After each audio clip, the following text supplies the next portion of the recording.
Oh, hi! You caught me reading! I was reading ahead in our story, Little House in the Big Woods. So, welcome back. It's Monday. It's only Monday. And I missed last week because October is a really crazy time, and I've been going through some exciting things in my personal life as well. So, I missed last week, and I really apologize. Every day last week I meant to record, and I kept putting it off. So finally at about Thursday I said, oh, they've given up on me by now, I'll just do next week. So here it is, it's next week, and I'm here with my Barnsey bear. Shout out to my dad who got me this bear for Christmas, ages and ages ago, and I just love him. He's Barnsey. See, he's got it on his sweater. Oh, you can't really see. There we go. Barnsey. And he's one of my favorite reading buddies because he's so snuggly. And I'm particularly tired this evening, so it's about 10:35.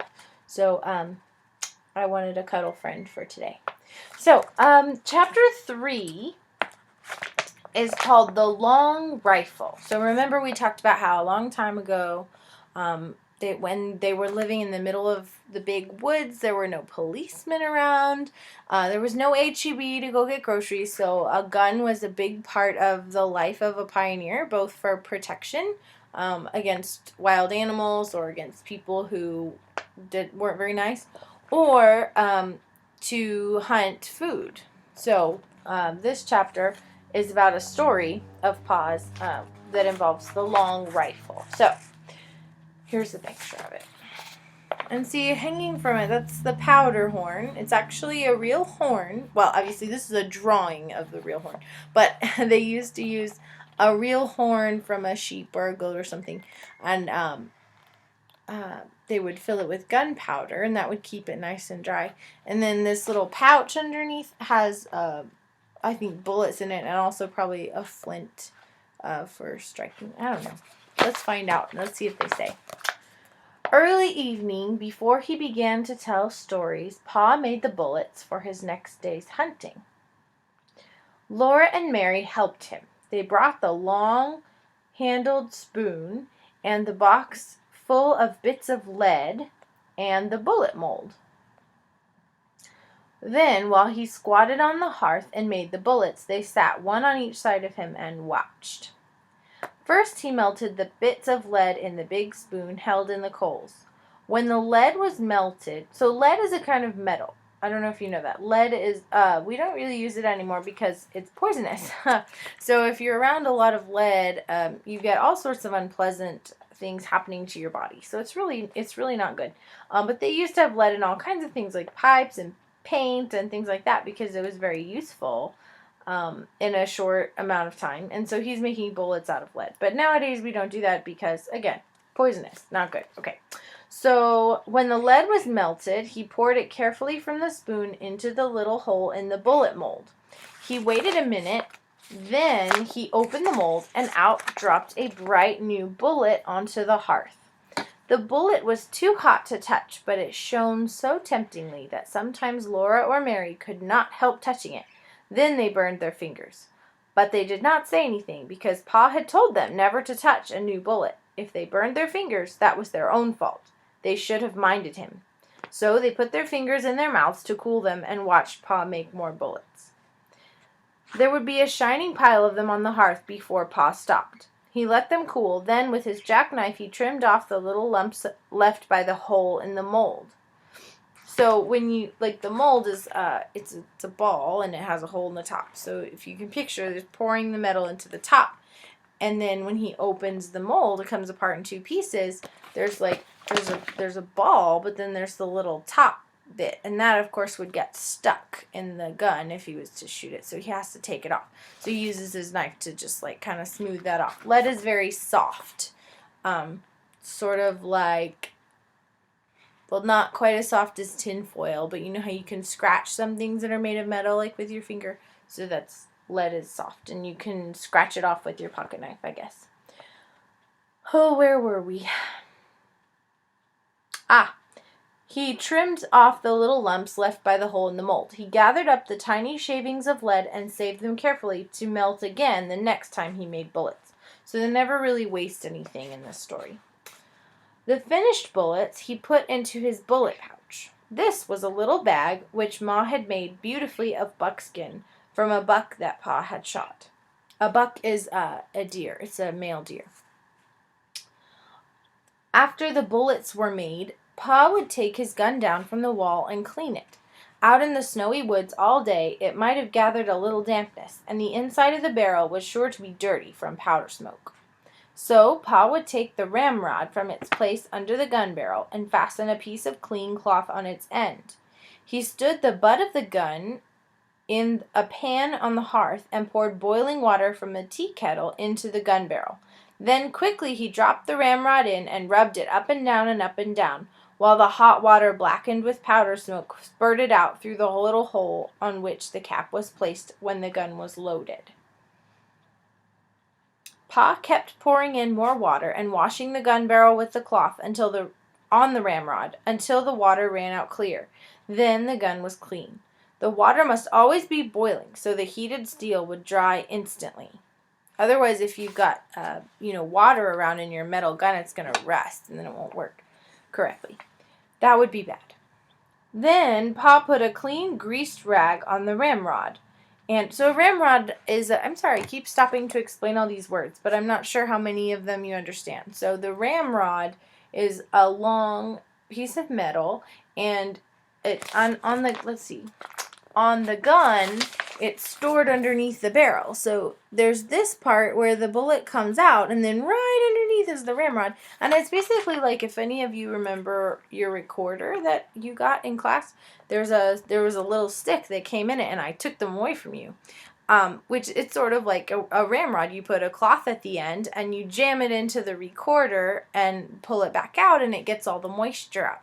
Well, this ramrod is for cleaning the inside of the gun, and it does kind of the same thing. And I took it away from you so you wouldn't ram tissues into your recorder and plug them up so you couldn't use them.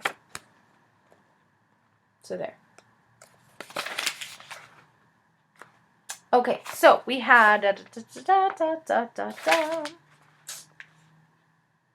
So the ramrod, he has a clean greased rag on the ramrod, and while the gun barrel was still hot, he greased it well on the inside.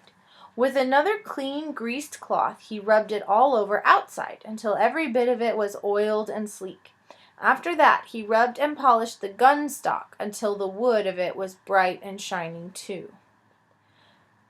Now he was ready to load the gun again, and Laura and Mary must help him. Standing straight and tall, holding the long gun upright on its butt, that means the bottom, while Laura and Mary stood, yes, that was correct. Okay, holding the long gun upright on its butt while Laura and Mary stood on either side of him, Pa said, "You watch me now and tell me if I make a mistake." So they watched very carefully, but he never made a mistake. Laura handed him the smooth, polished cow horn. Oh, it's not a sheep or a goat, it's a cow horn. Okay. Full of gunpowder. The top of the horn was a little metal cap. Pa filled this cap full of the gunpowder and poured the powder down the barrel of the gun. Then he shook the gun a little and tapped the barrel to be sure that all the powder was together in the bottom. "Where's my patch box?" he asked then, and Mary gave him the little tin box full of little pieces of greased cloth. Pa laid one of these bits of greasy cloth over the muzzle of the gun, put one of the shiny new bullets in it, and with the ramrod he pushed the bullet and the cloth down the gun barrel. Then he pounded them tightly against the powder. When he hit them with the ramrod bounced up in the gun barrel, and Pa caught it and thrust it down again. He did this for a long time. Next, he put the ramrod back in its place against the gun barrel. Then, taking a box of caps from his pocket, he raised the hammer of the gun and slipped one of the little bright caps over the hollow pin that was under the hammer. He let the hammer down slowly and carefully. If it came down quickly, bang! The gun would go off. Now the gun was loaded, and Pa laid it on its hooks over the door. When Pa was at home, the gun always lay across these two wooden hooks above the door. Pa had whittled the hooks out of a green stick with his knife, and had driven their straight ends deep into holes in the log. The hooked ends curved upward and held the gun securely. The gun was always loaded and always above the door so that Pa could get it quickly and easily any time he needed a gun. When Pa went into the big woods, he always made sure that the bullet pouch was full of bullets and that the tin patch box and the box of caps were there with it in his pockets. The powder horn and a small, sharp hatchet hung at his belt, and he carried the gun ready loaded on his shoulder. He always reloaded the gun as soon as he had fired it, for he said he did not want to meet trouble with an empty gun. Whenever he shot at a wild animal, he had to stop and load the gun, measure the powder, put it in and shake it down, put in the patch and the bullet and pound them down, and then put a fresh cap under the hammer before he could shoot again. When he shot at a bear or a panther, he must kill it with the first shot. A wounded bear or panther could kill a man before he had time to load his gun again. But Laura and Mary were never afraid when Pa went alone into the big woods. They knew he could always kill bears and panthers with the first shot. After the bullets were made and the gun was loaded, came storytelling time. "Tell us about the voice in the woods," Laura would beg him. Pa crinkled up his eyes at her. "Oh, no," he said. "You don't want to hear about the time I was a naughty little boy." "Oh, yes, we do," Laura and Mary said. So Pa began. The story of Pa and the voice in the woods. And there's a picture. When I was a little boy, not much bigger than Mary, I had to go every afternoon to find the cows in the woods and drive them home. My father told me never to play by the way, but to hurry and bring the cows home before dark because there were bears and wolves and panthers in the woods. One day I started earlier than usual, so I thought I did not need to hurry. There were so many things to see in the woods that I forgot that dark was coming. There were red squirrels in the trees, chipmunks scurrying through the leaves, and little rabbits playing games together in the open places. Little rabbits, you know, always have games together before they go to bed. I began to play I was a mighty hunter, stalking the wild animals and the Indians. I played I was fighting the Indians until the woods seemed full of wild men, and then all at once I heard the birds twittering good night. It was dusky in the path and dark in the woods. I knew I must get the cows home quickly, or it would be black night before they were safe in the barn. And I couldn't find the cows. I listened, but I could not hear their bells. I called, but the cows didn't come. I was afraid of the dark and the wild beasts, but I dared not go home to my father without the cows. So I ran through the woods, hunting and calling. All the time the shadows were getting thicker and darker, and the woods seemed larger, and the trees and the bushes looked strange. I could not find the cows anywhere. I climbed up hills looking for them and calling, and I went down into dark ravines calling and looking. I stopped and listened for the cowbells, and there was not a sound but the rustling of leaves. Then I heard loud breathing and thought a panther was there in the dark behind me. But it was only my own breathing. My bare legs were scratched by the briars, and when I ran through the bushes, their branches struck me. But I kept on looking and calling. "Suki! Suki! Suki! Suki!" I shouted with all my might. "Suki!" Right over my head, something asked, "Who?" My hair stood straight on end. "Who? Who?" the voice said again. And then how I did run! I forgot all about the cows. All I wanted was to get out of the woods, to get home. That thing in the dark came after me and called again, "Who?" I ran with all my might. I ran till I couldn't breathe, and still I kept on running. Something grabbed my foot, and down I went. Up I jumped, and then I ran. Not even a wolf could have caught me. At last, I came out of the dark woods by the barn. There stood all the cows, waiting to be let through the bars. I let them in, and then ran to the house.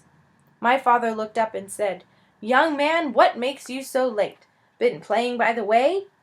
I looked down at my feet, and then I saw one big toenail had been torn clean off.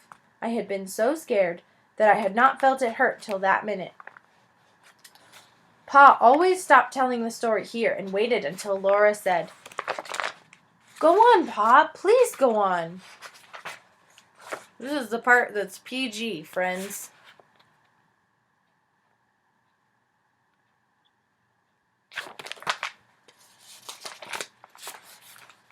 Well, Pa said, then your grandpa went out into the yard and cut a stout switch, and he came back into the house and gave me a good thrashing so that I would remember to mind him after that. A big boy 9 years old is old enough to remember to mind, he said. There's a good reason for what I tell you to do, he said, and if you'll do as you're told, no harm will come to you. Yes, yes, Pa, Laura would say, bouncing up and down on Pa's knee. And then what did he say? He said, if you'd obeyed me as you should, you wouldn't have been out in the big woods after dark, and you wouldn't have been scared by a screech owl. So the screech owl is the person who was saying, whoo, and you got a hint about that because of the picture I showed you. I shouldn't have showed you. But anyway, I didn't show you this picture. So this is the materials that Pa uses to make the bullets. So here he melts the lead, I think. Well, maybe here he melts the lead. Here. Yeah, because there's a little spout right there. And so then he pours it into the mold. But I'm not sure where the mold is. I don't see it in the picture. Nope. I do see a bunch of little bullets right here. And then, of course, the pouch that he's going to put them in. And then there's the box, the patch box, for the little pieces of cloth. So, interesting. Very interesting. Oh, and I didn't show you this picture either. There's Pa. And there's Laura. Laura has brown hair. And then there's Mary. Mary has blonde hair. That becomes very important later. It's a big point of contention between the two. Because Laura always wants blonde hair. And Mary's kind of snotty about it. So, there you go. Next week is a rather long chapter. And it is entitled Christmas. So it's a little early for a Christmas chapter, but that's okay. It's next in the book. And you remember, since they're in Wisconsin, way up north, it's very snowy. So there's lots of really cool things about snow and their traditions in their family for the holidays and the winter.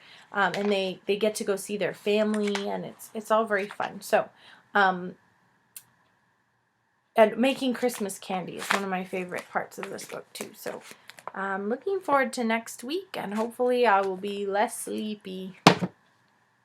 All right. Barnesy Bear says good night, and so do I. Good night, everybody. See you next time.